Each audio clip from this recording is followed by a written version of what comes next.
আমার নবী ডাক ডাক ওই উম্মতরা রে, মাথার আধা হাত উপরে সূর্য থাকবে রে, মানুষেরা পাগল পারা হয়ে যাবে তৃষ্ণার কারণে, পানি পানি করতে থাকবে, গোটা হাসরের মাঠে কোনো পানি থাকবে না। আমার নবী কয় আল্লাহ আমার একটা কাউসার দান করবে, হাউজে কাউসার যার নাম, সেই হাউজে কাউসার নিয়া আমি আমার উম্মতের জন্য অপেক্ষায় থাকবো। আমার যে উম্মত আমার হাত থেকে এক পেয়ালা হাউজে কাউসারের পানি পান করবে, যতটা কাল তার হাসরের ময়দানে দাঁড়ায় থাকা লাগুক না কেন, আর জিন্দেগিতে কোনোদিন পানির পিপাসা লাগবে না। একটু চিৎকার দিয়ে বলা যায় কি আল্লাহু আকবার। নবী আলাইহিস সালাতু ওয়াস সালামের 23 বছরের নবুয়তের জীবন। কখনো নবীজি হেসেছেন, আবার কখনো নবীজি কান্না করেছেন, কখনো নবীজি উম্মতের বেদনায় ব্যথিত হয়েছেন, কখনো আবার নবীজি আবার সেই উম্মতের কাছ থেকে অনেক ব্যথা পেয়েছেন। অনেক সময় নবীজি হাসলেন, আবার আরেক সময় নবীজি কাঁদলেন। হাসি কান্নার মাঝে কেটে গেল 23টি বছর। এই গোটা 23 বছর নবীজি কত হাদিস বর্ণনা করেছেন, সবগুলা হাদিস তো আমি আপনাদেরকে আজকে অল্প সময় শোনাতে পারবো না। আবার আলোচনার সঙ্গে প্রাসঙ্গিক বুখারী শরীফের বর্ণিত একটি হাদিস আমি আপনাদের সামনে পাঠ করেছি। আয়াত ও হাদিসকে সামনে রেখে আজকের বিষয়বস্তুর উপরে আলোচনা চলবে। যতক্ষণ সময় আলোচনা চলবে, আমি যতক্ষণ সময় করব, থাকবেন কে কে? দু হাত দেখি তো বাবা। থাকবেন থাকবেন থাকবেন, চলে যাবেন না তো কেউ? ওয়াদা দিলেন তো? আল্লাহ কবুল করো, হাত নামায় দেয়। মুহতারাম হাজির, আসুন আলোচনায় চলে যাচ্ছি। কোরআনে কারীমের 9 নম্বর সূরা, সূরাটির নাম আত-তাওবা, আয়াত নাম্বার 128। আল্লাহ বললেন, হে দুনিয়ার মানুষেরা, লাকাদ জাআকুম রাসূলুম মিন আনফুসিকুম, বাংলা অর্থ সহ বলছি, হে পৃথিবীর মানুষেরা, অবশ্যই তোমাদের মধ্য হতে তোমাদের কাছে এমন একজন রাসূল এসেছে, যেই রাসূলের বিশেষভাবে গুণ হলো 4টা। এই আয়াতে আল্লাহ নবীজির শানে একে একে 4টা গুণ বর্ণনা করেছেন। আওয়াজ দিয়ে বলেন কয় গুণ? 4টা গুণ। আল্লাহ বললেন, লাকাদ জাআকুম রাসূলুম মিন আনফুসিকুম, অবশ্যই তোমাদের মধ্য হতে তোমাদের কাছে এমন একজন নবী এসেছে, আজিজুন আলাইহি মা আনিতুম, তার 1 নাম্বার গুণ হচ্ছে তোমরা যখন কোনো ব্যথা পাও, তোমাদের ব্যথায় নবীজি তোমাদের থেকে আরো বেশি তার অন্তরে ব্যথা অনুভব করেন। চিৎকার দিয়ে বলতে হবে সুবহানাল্লাহ। এটা নবীর উম্মতের প্রতি 1 নাম্বার দয়া, 1 নাম্বার গুণ। নবীজির আরো একটা গুণ হচ্ছে হারিসুন আলাইকুম। আল্লাহ বললেন, এ নবী এমন এক নবী, যেই নবী তোমাদের প্রতি বড় মায়াশীল। সুবহানাল্লাহ বলবেন না? এরপর আল্লাহ আবার বললেন, বিল মুমিনিনা রাউফুর রহিম, এই নবী এমন এক নবী, যে নবী মুমিনদের প্রতি কোমল হৃদয়ের অধিকারী, যেই নবী তার উম্মতের প্রতি বড় মায়াশীল। চিৎকার দিয়ে বলা যায় কি সুবহানাল্লাহ। আমার আল্লাহ একে একে আমার আপনার নবীর শানে এই আয়াতে 4টা সিফাত বর্ণনা করেছেন। বলুন কয়টা সিফাত? 4টা সিফাত। কিন্তু আপনারা কি জানেন, বড় আশ্চর্য কথা আর বড় চমৎকার কথা হলো এই, আল্লাহ পাক এই আয়াতের ভিতরে নবীর শানে যে 4টা গুণ বর্ণনা করেছেন, সিফাত বর্ণনা করেছেন, এই 4টা সিফাতের মধ্যে 2টা সিফাত এমন, যেই 2টা সিফাত স্বয়ং আমার রব্বুল ইজ্জাতের সিফাত। চিৎকার দিয়ে বলুন সুবহানাল্লাহ। মেরে মুহতারাম, কেমনে যে বুঝাই? কথার কথা ধরুন, আজকের পোস্টারে আপনারা লিখেছেন আজকের প্রধান অতিথি, আজকের মাহফিলের প্রধান অতিথির নাম হচ্ছে আলহাজ অ্যাডভোকেট জনাব আব্দুল সালাম পিন্টু সাহেব। মুহতারাম, আমাদের এই সিনিয়র নেতা, উনি যদি এই গোপালপুরের আপনাদের এই নগদা শিমলা বাজারের কাউকে যদি ফোন দিয়া বলে, এই শিমলা বাজারের অমুক কিন্তু আমার খুব কাছের মানুষ, এই কথা যদি আলহাজ অ্যাডভোকেট আব্দুল সালাম পিন্টু সাহেব বলেন, আচ্ছা বলুন তো, সমাজে ওই লোকটার দাম বাড়বে না কমবে? কথা বুঝেন নাই? বাড়বে না কমবে? কম বাড়বে না অনেক বাড়বে? এলাকার মেম্বারের চাইতে তার দাম মনে হয় কমে যাবে, বেড়ে যাবে। এলাকার চেয়ারম্যানের চাইতে তার দাম কমে যাবে না বেড়ে যাবে? বেড়ে যাবে। কেন?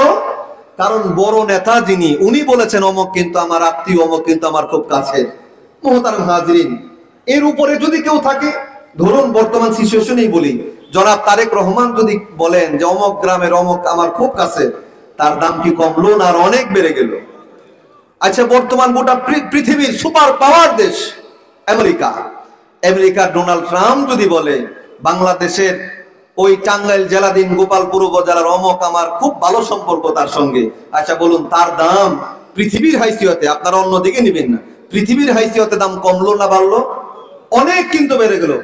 মুহতারাম হাজরিন, এবার আসুন আমি আপনাদেরকে বলতে চাই, যেই মহান মালিক গোটা পৃথিবী সৃষ্টি করেছেন, যিনি জান্নাতের মালিক, যিনি আরশে আজিমের মালিক, সেই রব্বে কারীম যখন বললেন যে তোমাদের কাছে এমন একজন নবী আমি প্রেরণ করেছি, যেই নবীর ভিতরে যতগুলা সিফাত আছে, গুণ আছে, আমি আল্লাহর যেই গুণ হুবহুব দুইটা গুণ আমি সেই রসুলের ভিতরে দিয়ে দিলাম। একটু বলতে হবে, সেই রসুলের দাম পৃথিবীতে যত মানুষ এসেছিল, যত মানুষ আসবে, যত নবী রসুল এসেছিল, তাদের চাইতে সেই নবীর দাম কমলো না, আরো বহু বহু গুণ বেড়ে গেল। কথা বলুন ঠিক না বেঠিক? অনেক অনেক গুণে বেড়ে গেল। মুহতারাম হাজরিন, আমি হয়তো আমার ভাষাতে সেই বিষয়টা আপনাদেরকে আমি বুঝাইতে পারবো না বাবা, আপনাদের বুঝে নিতে হবে। আল্লাহ রাব্বুল আলামিনের সিফাতি নাম আছে অনেক, প্রসিদ্ধ হলো ৯৯টা। বলুন কয়টা? ৯৯টা। আপনারা জানেন, আমি শুধু মনে করে দেওয়ার জন্য বলছি। এর মধ্যে আল্লাহ পাকের একটা সিফাতি নাম হচ্ছে রাজ্জাক। কেন আল্লাহর সিফাতি নাম রাজ্জাক? কারণ আল্লাহ মানুষকে রিজিক দেন। আমরা যে খাই, এই রিজিক দেন কে? কথা বলেন না, রিজিক দেন তিনি কে? আল্লাহ আমাদের রিজিক দেন। আল্লাহ পাক আমাদেরকে লালন পালন করেন। এই জন্য আল্লাহ পাকের একটা সিফাত হচ্ছে আল্লাহ রব। কথা বলুন ঠিক না ভাই? ঠিক। আল্লাহ জীবন দেন, এই জন্য আল্লাহর একটা সিফাত হচ্ছে আল্লাহ মুহী। আল্লাহ বান্দাদের প্রতি বড় দয়াবান, বড় মেহেরবান, এই জন্য আল্লাহর একটা সিফাত আল্লাহ রহমান। আল্লাহর একটা সিফাত আল্লাহ রহিম। আল্লাহ বড় ক্ষমা করনেওয়ালা, এই জন্য আল্লাহর একটা সিফাত হচ্ছে আল্লাহ গফফার। মেরে মুহতারাম, তেমন আল্লাহ পাকের একটা সিফাত হচ্ছে আল্লাহ বান্দাদের প্রতি আল্লাহর কুদরতি দিলে দয়া রাখেন, এই জন্য আল্লাহ পাকের একটা সিফাত হচ্ছে রাউফ। আল্লাহ পাক তার বান্দাদের প্রতি বড় মায়াশীল, এই জন্য আল্লাহ পাকের একটা সিফাত হচ্ছে আল্লাহ রহিম। মুহতারাম হাজিরিন, কোরআনে কারীমের ৯ নম্বর সূরা আয়াত নম্বর ১২৮ আল্লাহ পাক আল্লাহর নবীর সিফাতের ব্যাপারে বর্ণনা করতে গিয়ে এই আয়াতে দুইটা বললেন, একটা হচ্ছে বিল মুমিনিনা রাউফ, আরেকটা হচ্ছে রহিম। আল্লাহ বললেন, নবী গো, আমি যেমন আমার বান্দাদের প্রতি রউফ, আপনি তেমন আপনার উম্মতের প্রতি রউফ। আমি যেমন আমার বান্দার প্রতি রহিম, তেমন আপনি আপনার উম্মতের প্রতি রহিম। চিৎকার দিয়ে বলা যায় কি সুবহানাল্লাহ? মুহতারাম হাজিরিন, এই আয়াতে আল্লাহ পাক একে একে নবীর শানে 4টা সিফাত বলেছেন। আমি আজকে অল্প সময়ে 4টা গুণ বলে শেষ করতে পারবো না। আসুন আমরা জানবো, বুঝবো, একটু তাফসীর শুনবো যে আল্লাহ এই আয়াতে নবীর ব্যাপারে যে 4টা সিফাতের কথা বললেন, আমরা একটা একটা করে জানার চেষ্টা করব। 1 নাম্বার কি বললেন আল্লাহ? আল্লাহ বললেন, লাকাদ জাআকুম রাসূলুম মিন আনফুসিকুম আজিজুন আলাইহি মা আনিতুম। আল্লাহ বললেন, ও দুনিয়ার মানুষেরা, তোমাদের কাছে, তোমাদের মধ্যে হতে, আমি আল্লাহর পক্ষ হতে এমন একজন পয়গম্বর এসেছে, যেই পয়গম্বর তোমরা যদি কখনো কোথাও ব্যথা পাও, কষ্ট পাও, তোমরা তোমাদের হৃদয়ে অন্তরে যতটুকু ব্যথা পাও, এর থেকে নবীজি তোমাদের ব্যথায় বেশি ব্যথিত হন। চিৎকার দিয়ে বলুন সুবহানাল্লাহ। আমি আজকে এই একটা পয়েন্ট নিয়ে আমি আপনাদের সামনে কিছুটা সময় কথা বলবো। শুনতে রাজি তো বাবা? কথা কন না, শুনতে রাজি তো বাবা? খারাপ লাগতেছে কি? চলবে কিছুক্ষণ আলোচনা? মুহতারাম হাজির, খুব মনোযোগ দিবেন। আল্লাহ কি বললেন? যে নবী তোমাদের জন্য, তোমরা যখন কোনো ব্যথা পাও, এর থেকে বেশি নবী তার অন্তরে ব্যথা পায়। কোন মানুষ বলবে, হুজুর কেমন কথা বললেন? বর্তমান পৃথিবীতে 200 কোটি মুসলমান আছে। নবীজি গত হয়েছেন 15 বছর হয়ে গেল। এই 1500 বছরে আরো কত শত কোটি মুসলমান দুনিয়া থেকে বিদায় নিয়েছে। এই সবগুলা মানুষের ব্যথা যদি নবীজি তার অন্তরে একা অনুভব করতে যান, তবে নবীর তো অন্তরটা ফেটে যাওয়ার কথা, ঠিক না? আমরা আমাদের পরিবারে 2 জন 3 জন সদস্য, যদি টেনশন বেশি হয়, মানুষ হার্ট অ্যাটাক করে, ব্রেন স্ট্রোক করে কি করে না বাবা? তা নবীজি এই কোটি কোটি শত শত কোটি মুসলমান ইমানদার, এই প্রত্যেকটা মানুষ যত ব্যথা পায়, প্রত্যেকটা মানুষের ব্যথার চাইতে নবী যদি তার অন্তরে বেশি ব্যথা পান, তবে তো নবীজির অন্তরটা ফেটে চূর্ণ বিচূর্ণ হয়ে যাওয়ার কথা। কথা কোন ঠিক না বেশি? হ্যাঁ, আপনি যদি বলেন এটা ঠিক, আমিও বলবো এটা ঠিক। এটা আমারও কথা না, আপনারও কথা না, আল্লাহর কথা প্রমাণ দিয়ে যায়। আমার ভাইয়েরা, আল্লাহ রাব্বুল আলামিন কোরআনে হাকিমের ভিতরে সেই বিষয়টা স্পষ্ট করে জানায় দিয়া বললেন, দুনিয়ার মানুষেরা শোনো, আমি তোমাদের কাছে এমন এক মায়ার নবী পাঠাইছি, যেই নবী তোমাদের ব্যথায় এতটা ব্যথা নিজের অন্তরে অনুভব করেন যে আমি আল্লাহ আমার নবীরে সান্ত্বনা দিয়েছি। লাআল্লাকা বাখিউন নাফসাকা আল্লা ইয়াকুনু মুমিনিন। নবী গো, আপনি আপনার উম্মতদেরকে নিয়ে আর এত চিন্তা করবেন না। নবী গো, আপনি যদি আপনার উম্মত নিয়ে এভাবেই চিন্তায় মগ্ন থাকেন, নিজেকে ব্যস্ত রাখেন, নবী গো, হতে পারে অতি সত্বর লাআল্লাকা বাখিউন নাফসাকা, অতি সত্বর আপনার অন্তরটা ফেটে চূর্ণ বিচূর্ণ হয়ে যাবে। আমার ভাইয়েরা, এটাই বাস্তবতা। আল্লাহর নবী অন্তরে যখন উম্মতের প্রতি মায়া মোহাব্বত আর যাতনা ভালোবাসা ঢুকে যেত, নবীজির অন্য কোনো কিছু আর খেয়াল থাকতো না। আম্মা জান আয়েশা সিদ্দিকা রাদিয়াল্লাহু তাআলা বর্ণনা করেন, হাদিসে আসছে, আল্লাহর নবীজি একদিন রাত্রি বেলায় আম্মা জান আয়েশা সিদ্দিকা রাদিয়াল্লাহু তাআলার হুজরার মধ্যে প্রবেশ করলেন। সেদিন আম্মা জানের হুজরার মধ্যে নবীজির থাকার পালা ছিল। আম্মা জান বলেন, নবীজি আমার ঘরে ঢুকলেন, নিজের গায়ের পোশাক মোবারকটা খুললেন। কিছুক্ষণ পরে নবী আবার ঘর থেকে পোশাক পরিধান করে বাহিরে বের হয়ে গেলেন। আম্মা জান আয়েশা বলেন, আমি মনে মনে ভাবলাম, আমার দয়ার নবী মাহবুবে কিবরিয়া মুহাম্মাদুর রাসূলুল্লাহ সাল্লাল্লাহু আলাইহি ওয়াসাল্লাম এই গভীর রজনীতে কোথায় চলে গেল? আমাকে কি রেখে অন্য কোন নবীর বিবির ঘরে ঢুকলো কিনা? আমি আয়েশার চিন্তা হচ্ছিল। আমিও ঘর থেকে কিছুক্ষণ পরে বের হলাম, একে একে নবীর অন্যান্য বিবিদের ঘরে ঢুকলাম। দুনিয়ার মানুষে, আম্মা জান আয়েশা বলেন, ও দুনিয়ার মানুষেরা, নবীর কোন বিবির ঘরে নবীকে আমি খুঁজে পেলাম না। নবীজিকে খুঁজতে খুঁজতে আমি হয়রান হয়ে গেলাম, কোথাও নবীজিকে খুঁজে পেলাম না। আমার চিন্তা হতে লাগলো, কোন বেঈমান, কোন কাফির আবার আমার নবীর উপরে কোন আক্রমণ করেছে কিনা। এই চিন্তা নিয়ে আমি পেরেশান, নবীজিকে চতুর্দিকে খুঁজতে লাগলাম। হঠাৎ করে খুঁজতে খুঁজতে আমার দুটা চোখ মসজিদে নববীর দিকে পড়ে গেল। আমি মসজিদে নববীর দিকে তাকায় দেখি, আমার নবীজি মসজিদে নববীতে নামাজে দাঁড়ানো। নবী আমার নামাজ আদায় করতেছে, আর মায়ার নবীর জবানে কেবলমাত্র বারবার একটা আয়াত তিলাওয়াত হচ্ছে। আমার নবী তিলাওয়াত করতেছে, ইন তুআযিবহুম ফাইন্নাহুম ইবাদুক ওয়া ইন তাগফির লাহুম ফাইন্নাকা আনতাল আজিজুল হাকীম।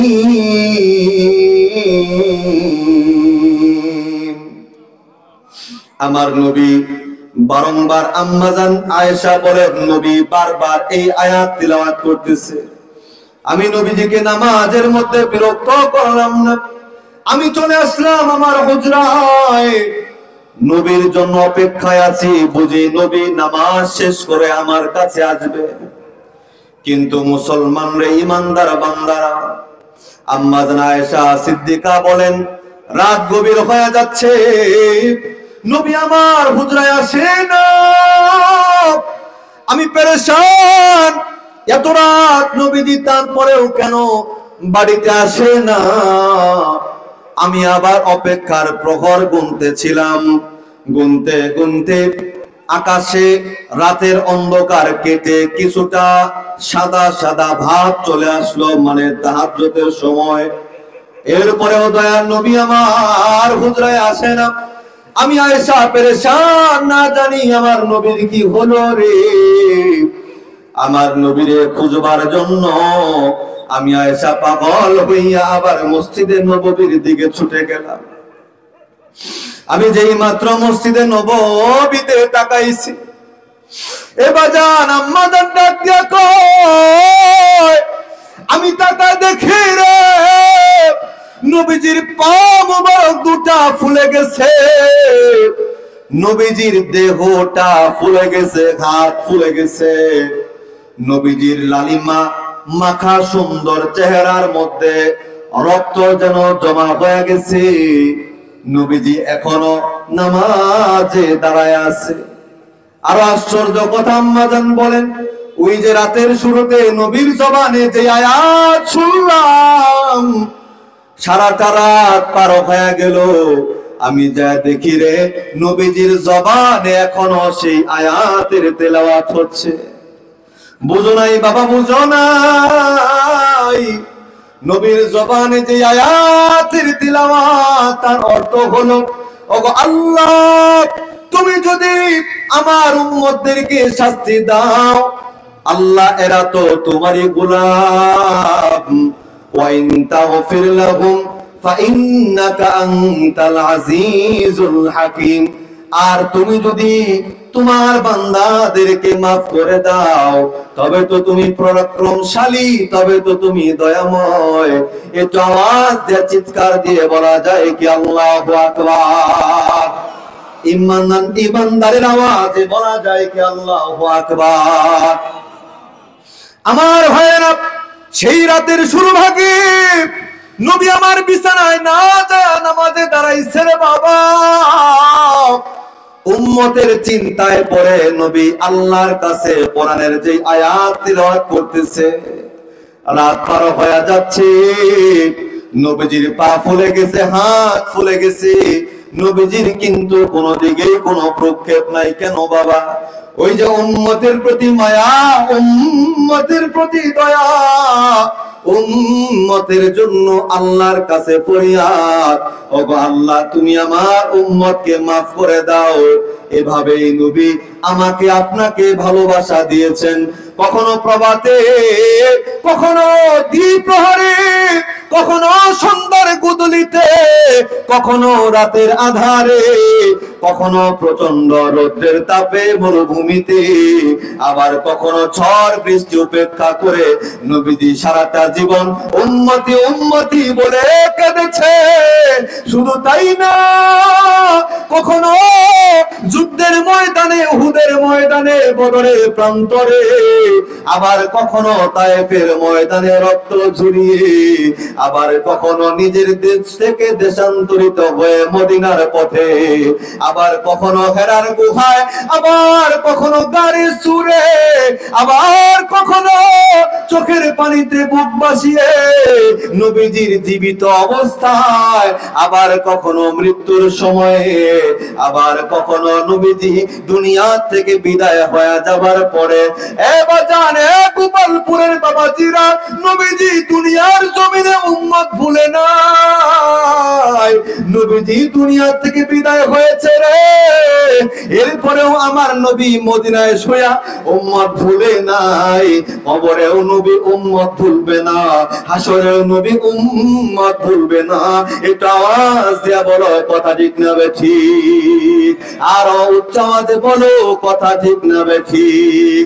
আমার ভাইরা, আমার বন্ধুগণ, খুব মনোযোগ দেওয়া লাগবে। নবী আমারে আপনারে এভাবেই ভালোবাসা দিয়েছে। এ বন্ধু, এবার অনেকেই বলবে হুজুর গো, নবীজি যতটা ভালোবেসেছে, বাবা তো তার সন্তানকে এর চাইতে বেশি ভালোবাসে, মা তো তার জন্ম দেওয়া সন্তানকে এর চাইতে বেশি ভালোবাসে, সন্তান তার পিতামাতাকে এর চাইতে বেশি ভালোবাসে, কর্মী তার নেতাকে এর চাইতে বেশি ভালোবাসে, ভাই তার ভাইকে এর চাইতে বেশি ভালোবাসে, ভাই তার বোনকে এর থেকে বেশি ভালোবাসে, স্বামী তার বিবিকে এর থেকে বেশি ভালোবাসে, বিবি তার স্বামীকে এর থেকে বেশি ভালোবাসে, বন্ধু তার বন্ধুকে এর থেকে বেশি ভালোবাসে। আমি বলতে চাই, আমি মুফতি মুশাররফ আল হুসাইনি বলতে চাই, ও গোপালপুরের বাবাজিরা শোনো, কানটা লাগায়া শোনো। তুমি মনে করতে পারো দুনিয়ার মানুষেরা তোমারে নবীর থেকে বেশি ভালোবাসে, না না না, এ বাজান ভালোবাসে, মুখে বললেই প্রমাণ হয় না। ভালোবাসার জন্য পরীক্ষা দিতে হয়, কথা তো ঠিক না বেঠি? ভালোবাসার জন্য পরীক্ষা দিতে হয়। মুখে বলে ভালোবাসি, এই ভালোবাসার কোনো দাম নাই রে বন্ধু। ভালোবাসার জন্য পরীক্ষা দিতে হবে, ভালোবাসার মানদণ্ডে ভালোবাসা পরিমাপ করতে হবে। এ বাজান কেমনে যে বুঝাই? আপনারা জানেন দুনিয়ার জমিনে স্বর্ণ মাপার একটা যন্ত্র আছে না নাই? এই কথা কয় না, আছে না নাই? তেমনি ধান মাপার যন্ত্র আছে না নাই? মিষ্টি মাপার যন্ত্র আছে না নাই? এ বন্ধু, সব মাপার যন্ত্র আছে, যেমন ভালোবাসা মাপার যন্ত্র আছে তেমন। বলবেন হুজুর গো, জীবনে কোনোদিন শুনি নাই। অসুবিধা নাই, আজ শুনে যান, বুঝে যান। দুনিয়াতে সব মাপার যেমন যন্ত্র আছে, ঠিক তেমনি ভালোবাসা মাপার যন্ত্র আছে। ঠুনকো কোনো জিনিস না, ঠুনকো কোনো যন্ত্র না। ভালোবাসা মাপার যন্ত্রের নাম হলো আল কোরআন। চিৎকার দিয়ে বলেন না সুবহানাল্লাহ। ভালোবাসা মাপার যন্ত্রের নাম কি? বলেন, ভালোবাসা মাপার যন্ত্রের নাম কি? ভালোবাসা মাপার যন্ত্রের নাম হচ্ছে আল কোরআন। দুনিয়ার জমিনে সব মাপার যন্ত্র আছে, ঠিক তেমনি ভালোবাসা মাপার যন্ত্র আছে। বলবেন হুজুর প্রমাণ দেন। হ্যাঁ, প্রমাণ দিচ্ছি। কোরআনে কারীম খুলুন। কোরআনে কারীমে ছোট বড় সব মিলে 114 সূরা আছে। 80 নম্বর সূরা কোরআনে কারীমের 30 নম্বর পারা, 36, 37, 38, 39 নম্বর আয়াত। সূরাটির নাম সূরা আবাসা। আল্লাহ রাব্বুল আলামিন সেই আয়াতগুলির ভিতরে ভালোবাসা মাপার যন্ত্রের কথা উল্লেখ করেছেন। চিৎকার দিয়ে একবার বলা যাবে কি সুবহানাল্লাহ? আরেকটা আওয়াজ দিয়ে বলা যাবে কি সুবহানাল্লাহ? এই আয়াতে ভালোবাসা মাপার যন্ত্রের কথা বলা হয়েছে। বলবেন হুজুর কেমনে? আমি কোরআন থেকে বলার আগে আপনাদেরকে একটু আমাদের ভাষায় বুঝায় নেই। দেখবেন আমাদের বাংলা ভাষায় একটা প্রবাদ আছে, বিপদে পড়লে বন্ধুর পরিচয়। কথা কয় না, আছে না নাই? জীবনে শুনেন নাই? বিপদে পড়লে বন্ধুর পরিচয়। আপনার যখন সুখের দিন, টাকা পয়সার অভাব নাই, ক্ষমতা আছে, কন্যা মানুষের অভাব হবে আপনার। কিন্তু যখনই আপনার ক্ষমতা নাই, যখনই আপনার টাকা পয়সা নাই, যখনই আপনার ধন দৌলত নাই, যখনই আপনার এই অট্টালিকা দালান কোঠা কোনো কিছু নাই, ধরুন আপনার রাস্তার ফকির, তখন আপনাকে কয়জন মানুষ কাছে টানে আর আপনার পিছনে পিছনে ছুটে, আপনি তখনই টের পাবেন যে কয়জন আপনার ভালোবাসে আর কয়জন আপনার পিছনে ধান্দায় ঘুরেছে। কথা কোন ঠিক না বেঠি? এই জন্য বাংলা ভাষায় প্রবাদ আছে, বিপদে পড়লে বন্ধু পরিচয়। মোহতারাম হাজিরিন, একটা গল্প মনে পড়েছিল, ওইদিকে যাব না, আমার সময় চলে যাচ্ছে। আমি আপনাদেরকে আসুন এবার কোরআন থেকে কথাটা শোনাতে চাই। মোহতারাম হাজিরিন, বাংলা ভাষার প্রবাদেই পেয়ে গেলাম বিপদে পড়লে বন্ধুর পরিচয়। তার মানে ভালোবাসা মাপার যন্ত্র কোরআন। কোরআনে এমন একটা বিপদের কথা বলা আছে, যেই বিপদের দিনে কে আমাকে কাছে টেনে নেয়, আমার জন্য ভালোবাসার চাদর বিছিয়ে দেয়, সেদিন প্রমাণ হয়ে যাবে কে আমাকে সত্যিকারে ভালোবাসে আর কার ভালোবাসা হলো স্বার্থের ভালোবাসা। চিৎকার দিয়ে বলুন, কথা ঠিক না বেঠি? আমার ভাইয়েরা, কোরআনে কারীমের 80 নম্বর সূরা 36, 37, 38, 39 নম্বর আয়াতে আল্লাহ এমন একটা কঠিন দিনের কথা বলেছেন। পৃথিবী ধ্বংস হয়ে যাবে, সমস্ত মানুষ মরে যাবে, আবার সিংহায় ফু দেওয়া হবে, মানুষগুলাকে তোলা হবে, হাসরের ময়দান কায়েম হয়ে যাবে। আল্লাহ রাব্বুল আলামিন সেদিন প্রতিটা মানুষকে উন্মুক্ত ছেড়ে দিবেন, যাও তুমি তোমার আপনজনদের কাছ থেকে একটা মাত্র নেকি যদি ব্যবস্থা করতে পারো, তবে আমি আল্লাহ তোমাকে জান্নাতের মালিক বানায়া দেব। সেদিন আমি আর আপনি খুশি হয়ে আপন মানুষ চলে যাব আমার বাবার কাছে, যায় বলবো, বাবা দুনিয়ার জমিনে আমি সন্তানকে কত কষ্ট করে লালন পালন করেছো বাবা, আজকে আমি তোমার সন্তান বড্ড বিপদে পড়ে গেছি বাবা, একটা মাত্র নেকি হলে আল্লাহর জান্নাতে যেতে পারি, দিয়ে দাও। সন্তান বলবে, কে তুমি? তোমারে চিনি না, দুনিয়ার জমিনে আমার কোনো সন্তান ছিল না, চলে যাও, আমি তো নিজের চিন্তাই বাঁচি না। সন্তান সেদিন মনক্ষুণ্ণ হয়ে চলে যাবে তার মায়ের কাছে, ডাকডা বলবে, মা গো, দুনিয়ার জমিনে আমার জন্য তুমি কত কষ্ট করেছো, 10 মাস 10 দিন বুকে লইয়া কত কষ্ট সহ্য করেছো মা, যা দুনিয়াতে অন্য কেউ সহ্য করবে না। মা গো, আজকে একটা মাত্র নেকির জন্য আল্লাহর জান্নাতে যাইতে পারি না, মা গো, একটা মাত্র নেকি আমাকে দিয়ে দাও, একটা মাত্র নেকি নিয়ে আল্লাহর জান্নাতের মালিক হতে চাই। মা সেদিন ডাকতে বলবে, কে তুমি? তোমারে চিনি না, দুনিয়াতে আমার আপন বলতে কেউ ছিল না, দূর হয়ে যাও। চলে যাবে ভাইয়ের কাছে, ভাইও সেদিন ভাইয়ের পরিচয় দিবে না গো, চলে যাবে বোনের কাছে, বোনও সেদিন বোনের ভাইয়ের পরিচয় দিবে না, বোনের পরিচয় দিবে না। চলে যাবে সন্তানের কাছে, ডাকতে বলবে, কলিজার টুকরা সন্তান রে, দুনিয়ার জমিনে তোমার জন্য জীবন যৌবন সব বিসর্জন দিয়ে কত কষ্ট করেছি, হালাল হারামের দিকে তোয়াক্কা করি নাই, কলিজার টুকরা সন্তান, আজকে একটা মাত্র নেকি হলে আল্লাহর জান্নাতে যেতে পারি, একটা মাত্র নেকি আমারে দিয়ে দাও, জান্নাতে চলে যেতে চাই। সন্তান ডাকতে বলবে, কে গো তুমি? তোমায় আমি চিনি না, দুনিয়াতে আমার কোনো বাবা ছিল না। আরে সন্তান ভুলে যাবে, ভাই ভুলে যাবে, নেতা নেত্রী সবাই ভুলে যাবে। আল্লাহ তো সেই কথাই কোরআনে বলল, ইয়াউমা ইয়াফিরুল মারউ মিন আখিহি ওয়া উম্মিহি ওয়া আবিহি ওয়া সাহিবাতিহি ওয়া বানিহি লিকুল্লি ইমরিইন মিনহুম ইয়াউমা ইযিন শাআনুন ইউগনি। সেদিন ভাই ভাইকে ভুলে যাবে, বোন ভাইকে ভুলে যাবে, বাবা মা সন্তানকে ভুলে যাবে, সন্তান বাবা মাকে ভুলে যাবে। সেদিন পিতামাতা তার সন্তানকে ভুলে যাবে, স্বামী তার স্ত্রীকে, স্ত্রী তার স্বামীকে ভুলে যাবে, কেউ তার আপন হবে না। সেদিন প্রতিটা মানুষ নিজেকে নিয়ে ব্যস্ত থাকবে। আমার নবীর সাহাবীরা আল্লাহ নবীর কাছে ডাক দেখো, নবী গো, হাসরের কঠিন মাঠে যেদিন বাবা পরিচয় দিবে না, মা পরিচয় দিবে না, ভাই পরিচয় দিবে না, সন্তান পরিচয় দিবে না, নবীজির সকল আপন মানুষরা যখন দূর করে তাড়ায়া দিবে, নবীজি সেদিন যদি বিপদে পড়ে যায়, নবী গো, আপনিও কি সেদিন আমাদেরকে উম্মত বলে পরিচয় দিবেন নাকি? নবী আমার ডাক দেয়া কয়, উম্মতরা রে শোনো,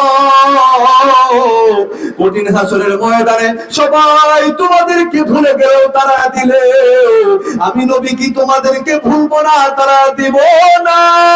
কঠিন হাসরের ময়দানে যেদিন মাথার আঘাত উপরে সূর্য চলে আসবে, এ আমার উম্মত, সেদিন তোমরা আমি নবীরে 3 জায়গার মধ্যে খুঁজবে।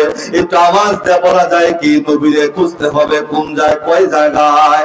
নবীরে খুঁজতে হবে 3 জায়গায়। তিরমিজি শরীফের হাদিস। আমার ভাইরা, সাহাবায়ে کرام ডাক দেয়া কয়, ইয়া রাসূলুল্লাহ, ইয়া হাবিবাল্লাহ, নবী গো, হাসরের কঠিন ময়দানে সেই 3 কোন জায়গা একটু আমাদেরকে জানায় দেন। আমার নবী ডাক দেয়া কয়, উম্মতরা রে, মাথার আধা হাত উপরে সূর্য থাকবে রে, মানুষেরা পাগল পারা হয়ে যাবে, তৃষ্ণার কারণে পানি পানি করতে থাকবে, গোটা হাসরের মাঠে কোনো পানি থাকবে না। আমার নবী কয়, আল্লাহ আমার একটা কাউসার দান করবে, হাউজে কাউসার যার নাম, সেই হাউজে কাউসার নিয়া আমি আমার উম্মতের জন্য অপেক্ষায় থাকব। আমার যে উম্মত আমার হাত থেকে এক পেয়ালা হাউজে কাউসারের পানি পান করবে, যতটা কাল তার হাসরের ময়দানে দাঁড়ায় থাকা লাগুক না কেন, আর জিন্দেগিতে কোনোদিন পানির পিপাসা লাগবে না। একটু চিৎকার দিয়ে বলা যায় কি আল্লাহু আকবার। নবীর 1 নাম্বার যে জায়গায় খুঁজে পাওয়া যাবে সেটা হলো হাউজে কাউসারের পারে।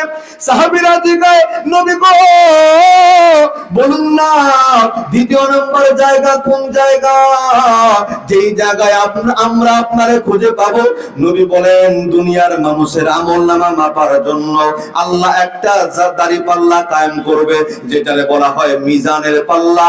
পাল্লায় যার আমলনামাটা ভারী সে জান্নাতি, যার আমলনামার পাল্লাটা হালকা সে জাহান্নামী।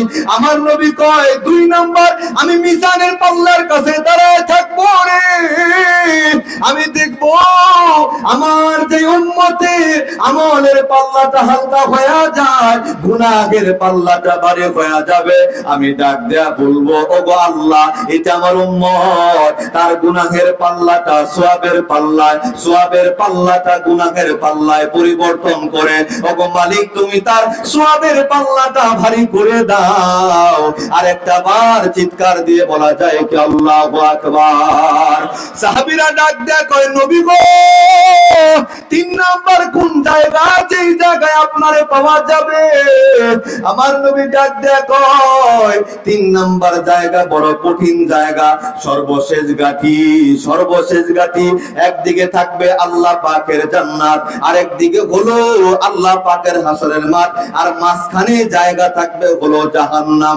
হাসরের মাঠ থেকে ওই জান্নাত পর্যন্ত যাবার জন্য এই যে জাহান্নামের দাউ দাউ করা আগুন নামক গর্তটা, এই গর্তটা পাড়ি দিতে হবে। আল্লামা সুফিয়ান সাউরি রাহমাতুল্লাহি আলাইহি বলেন এই রাস্তাটা পাড়ি দেবার জন্য, গর্তটা পাড়ি দেবার জন্য আল্লাহ একটা ব্রিজ নির্মাণ করবেন। কুরআন ও হাদিসের ভাষায় যে ব্রিজটার নাম হলো পুল সিরাত। সুফিয়ান সাউরি রাহিমাহুল্লাহ বলেন ওই ব্রিজটা থাকবে চুলের চাইতেও বড় পাতলা, হীরার থেকেও বড় ধারালো। নবী কয় 1000 মানুষ ওই ব্রিজটা, ফুলসিরাতের ব্রিজটা পাড়ি দেবার জন্য উঠবে। 999 জন খন্ড বিখন্ড হয়ে জাহান্নামে পড়ে যাবে, হাজারে কেবল একজন মানুষ জান্নাতে যাবে।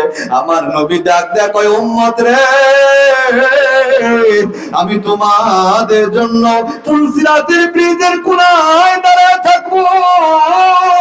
আমি যখন দেখবো আমার কোন উম্মত ফুলসিরাতের ব্রিজটা পার হবার জন্য রওনা দিবে, আমি স্বয়ং নবীজি তার হাতটা ধরে ফুলসিরাত পার করে তার জান্নাত পর্যন্ত পৌঁছে দিয়ে আসবো।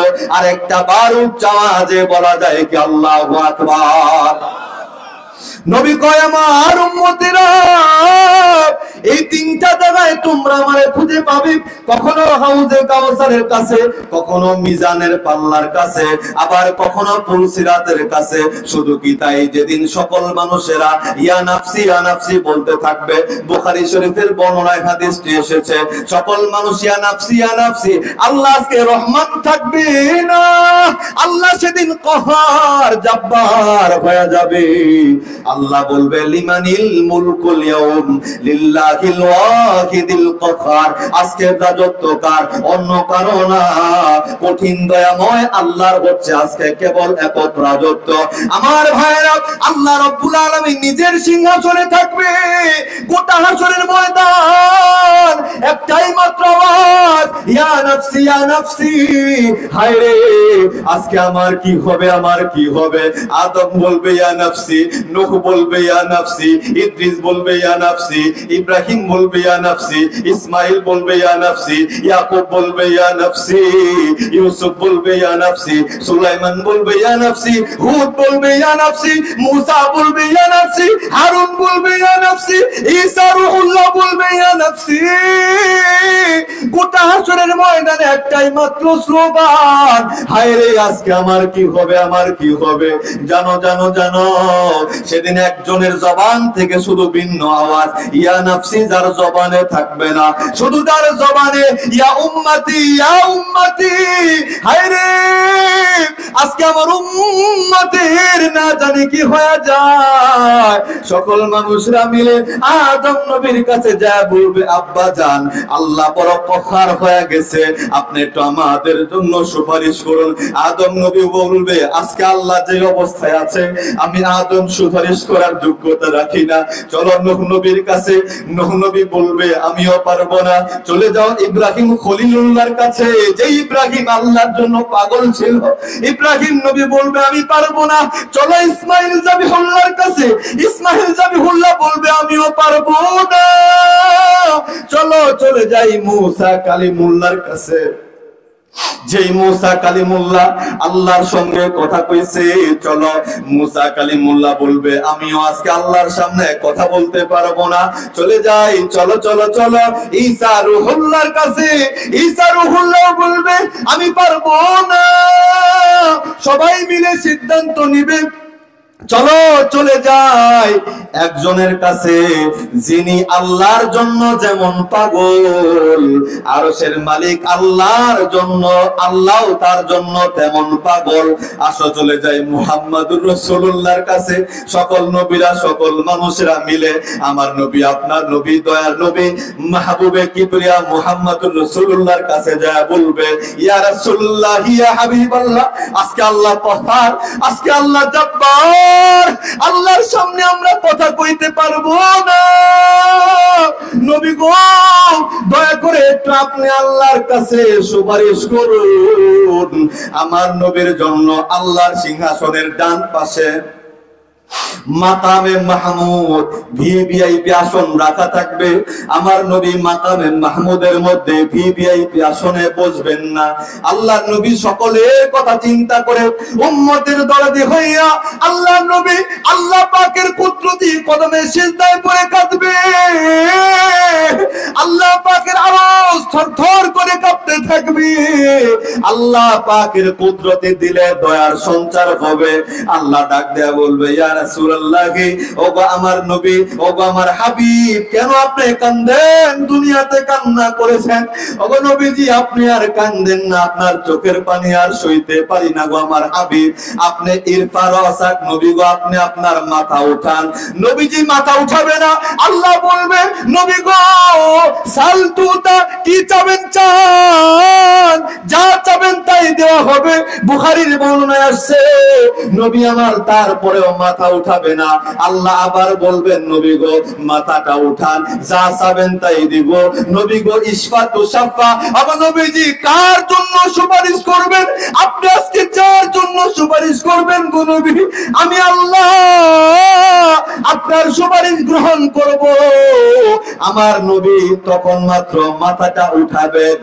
আমার নবী মাথা উঠায়া নবী বাবার কথা বলবে না, মায়ের কথা বলবে না, নবী চাচার কথা বলবে না, নবী আমার নাতি হাসান হুসাইনের কথা বলবে না, নবী আমার কলিজার টুকরা সন্তান ফাতেমার কথা বলবে না।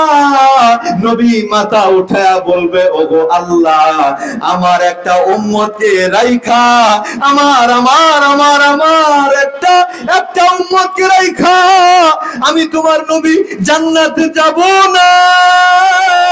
একবার চিৎকার দিয়া বলা যায় কি আল্লাহু আকবার। নবীর প্রেমে পাগল হইয়া আরেকবার বলা যায় কি আল্লাহু আকবার। নবী আমার উম্মতের পাগল, নবী উম্মতের কথা মাথা উঠায়া সবার প্রথম বলবে। এই কেমন নবী পাইলাম, কেমনে বুঝায়? একজন গায়ক নবীর প্রেমে গায়, আমি শুধু একটু গাওয়ার চেষ্টা করি, পারলে নবীর আশেক হইয়া আমার সঙ্গে গায়ো বাজান গায়ো।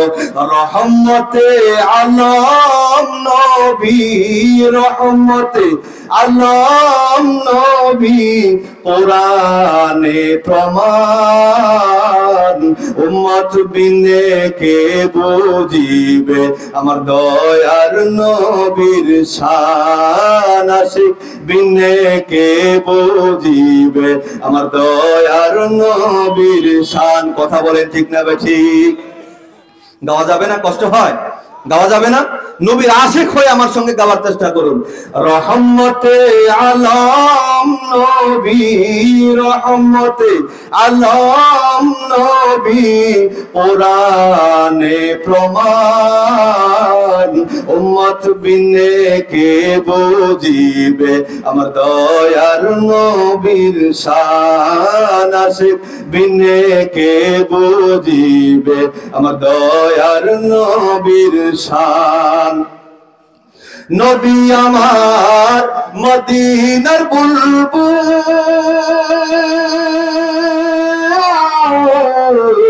আমার আল্লাহ ভালোবেসে নাম দিয়েছে হাবিবে রাসূল। আল্লাহু আকবার। নবী আমার হাবিবে রাসূল, আমার আল্লাহ ভালোবেসে নাম দিয়েছে মুহাম্মদ রাসূল। ওই নবীকে ভুল বুঝিলে, ওই নবীকে ভালো না বাসলে থাকবে না ঈমান।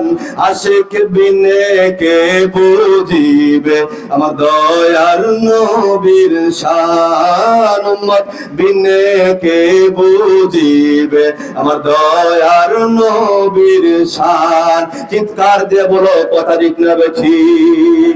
আর আওয়াজ দিয়ে কথা ঠিক না ঠিক? আমার ভাইরা খারাপ লাগতেছে, কষ্ট হচ্ছে, ছেড়ে দিব? আর কিছুক্ষণ বলবো? কষ্ট হচ্ছে না তো? মনোযোগ আছে তো বাবা? আমরা সবাই খুব খেয়াল করব। এই যে নবীজি যেদিন সবাই আমাকে ভুলে গেল, সেদিন কিন্তু নবীর ভালোবাসায় সত্য প্রমাণিত হয়েছে। চিৎকার দিয়ে বলো কথা ঠিক না ঠিক? সবাই ভুলে গেছে, বাবা মা নেতা নেত্রী সব ভুলে গেছে, আমার নবী উম্মতকে ভুলে নাই। উম্মত ছাড়া নবীজি জান্নাতে যাবেও না। চিৎকার দিয়ে বলো কথা ঠিক না ঠিক? মুহতারাম হাজিরিন, এই যে নবীজি দুনিয়াতে ভালোবাসা দিলেন, নবীজি রোজা থারে শুয়ে শুয়ে উম্মতের জন্য চিন্তায় মগ্ন আছেন। যেদিন সবাই ভুলে যাবে, নবীজি সেদিনও ভুলে যাবেন না। এই যে নবীজি আমাকে আপনাকে এত ভালোবাসেন, ওই যে বলেছিলাম নবী উম্মত হিসাবে আমাদেরকে কতটা ভালোবেসেছেন, জানলাম কেন ভালোবাসলেন, এটা একটু জানার দরকার আছে না নাই? আসুন সংক্ষিপ্ত ভাবে আমি জানাবার চেষ্টা করব।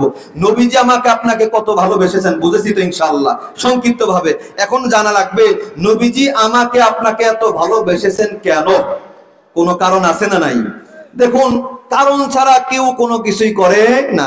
এই যে আল্লাহ পাক আমাদেরকে বানিয়েছেন, বলুন তো কেন? ইবাদতের জন্য। কোরআনে আছে না, ওমা খলাকতুল জিন্না ওয়াল ইনসা ইল্লা লিয়াবুদুন, আমি মানুষ জিন বানাইছি আমার ইবাদতের জন্য। আল্লাহ পাক জান্নাত বানাইছে কাদের জন্য? মানুষের জন্য। তা আল্লাহ নবী আমাকে আপনাকে এত ভালোবাসা দিয়েছেন, ভালোবেসেছেন, কারণটা কি? হ্যাঁ হ্যাঁ হ্যাঁ, একটা কারণ আছে বাবা, একটা কারণ মনে রাখবেন। কেউ কোনোদিন কারণ ছাড়া কোনো কিছু করে না। বলবেন বাবা মা কারণ ছাড়া করে? আপনি বড় হবেন, সন্তান বড় হওয়ার পরে যদি পিতামাতার ভরণ পোষণ না দেন, বাবা মা আপনাকে দেখতে পারবে? বলে তোর মতো সন্তান দরকার নাই। কথা কোন ঠিক না ঠিক? নবীও আমাকে আপনাকে এত ভালোবেসেছেন, একটা কারণ আছে। সেটা কি? ওই কারণটার মধ্যে আবার আমরাই আছি। সুবহানাল্লাহ বলুন। সেই কারণ হচ্ছে বুখারী শরীফের বর্ণনা, ওই যে হাদিস পড়েছিলাম, নবী বলেন লা ইউমিনু আহাদুকুম হাত্তা কুনা হাব্বা ইলাইহি মিন ওয়ালিদিহি ওয়া ওয়ালাদিহি ওয়ান নাসি আজমাইন। নবী ডাক দেয়া কয়, উম্মত, আমি যেহেতু তোমাকে তোমার বাবার থেকে বেশি ভালোবাসি, মায়ের থেকে বেশি ভালোবাসি, তোমার সন্তানের থেকে বেশি ভালোবাসি, তোমার বিবির থেকে বেশি ভালোবাসি, তোমার নেতার থেকে বেশি ভালোবাসি, তোমার সমাজের থেকে বেশি ভালোবাসি, তোমার নিজের জীবনের চাইতে যেহেতু আমি নবী তোমাকে বেশি ভালোবাসি, তবে আমি তোমার কাছে চাই একটা জিনিস, সেটা হলো আমি যেমন তোমাকে ভালোবাসি তেমন ভালোবাসা তোমার কাছে চাই। তার মানে হলো তোমার বাবা, তোমার মা, তোমার সন্তান, তোমার স্ত্রী, তোমার নেতা, তোমার নেত্রী, গোটা পৃথিবীতে যা কিছু আছে, এমনকি তোমার জীবনের চাইতে আমি নবীকে যতক্ষণ পর্যন্ত বেশি ভালো না বাসবে, ততক্ষণ পর্যন্ত তুমি সত্যিকারে ইমানদার হতে পারবে না। চিৎকার দিয়ে বলুন কথা ঠিক না ঠিক? এজন্য যতই চিল্লাই, নবীরে যদি আমার জীবনের থেকে বেশি ভালো না বাসতে পারি, নবী বলেছেন লা ইউমিনু আহাদুকুম, তোমরা কেউ ইমানদার হতে পারবে না। এজন্য নবী ভালোবাসা দিয়েছেন যেমন, নবী ভালোবাসা চায়ও তেমন। চিৎকার দিয়ে বলুন কথা ঠিক না ঠিক? মুহতারাম হাজির বলবেন, হুজুর এইভাবে কি ভালোবাসা যায়? হ্যাঁ হ্যাঁ হ্যাঁ, এভাবেও ভালোবাসা যায়। লম্বা কোনো কথা না, আমার নির্ধারিত টাইম প্রায় শেষের দিকে। আমি আপনাদেরকে নবীকে কেমন ভালোবাসতে হবে, মুহতারাম হাজিরিন, সাহাবীদের জীবন থেকে আমি আপনাদেরকে ছোট্ট একটা কাহিনী শোনাতে চাই। আল্লাহর কোরআন সূরাতুল বাকারা প্রথম পৃষ্ঠার দ্বিতীয় পৃষ্ঠার শেষের দিকে আয়াত, আল্লাহ বলেছে আমিনু কামা আমানান নাস, ও ঈমানদারেরা, ও মানুষেরা, তোমরা এমন ভাবে ঈমান আনো যেমন সাহাবায়ে কেরাম ঈমান এনেছিল। নবীজি সাহাবীকে যেমন ভালোবেসেছিল, তোমরাও নবীকে তেমন ভালোবাসো। চিৎকার দিয়ে বলুন কথা ঠিক না ঠিক?